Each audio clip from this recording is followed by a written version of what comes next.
শতাধিক পণ্যের উপরে ভ্যাট আরোপের সিদ্ধান্ত থেকে অবিলম্বে সরে আসতে অন্তর্বর্তী সরকারের প্রতি আহ্বান জানিয়েছেন জাতীয় নাগরিক কমিটির সদস্য সচিব আখতার হোসেন।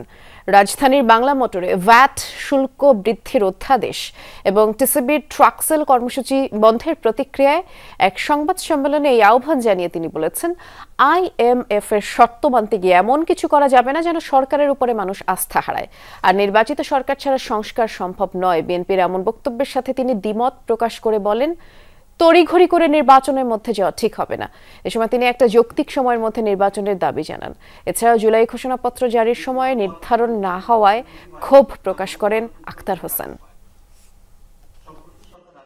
আমরা দেখেছি এই দেশের নাগরিক কিভাবে ট্রাকের পিছনে 5 টাকা 10 টাকা কমে চাল, ডাল, তেল, চিনি কেনার জন্য ঘন্টার পর ঘন্টা লাইনে দাঁড়িয়ে থাকে। এই ধরনের প্রান্তিক মানুষদের রাষ্ট্রের কাছ থেকে ন্যূনতম যে অধিকার, তাও ট্রাকসেল বন্ধ করার ঘোষণার মাধ্যমে কেড়ে নেওয়া হয়েছে। আমরা কল্পনা করতে পারি না জনগণের প্রতি কতটা দায়হীন অনুভব করলে সরকার এমন সিদ্ধান্ত নিতে পারে।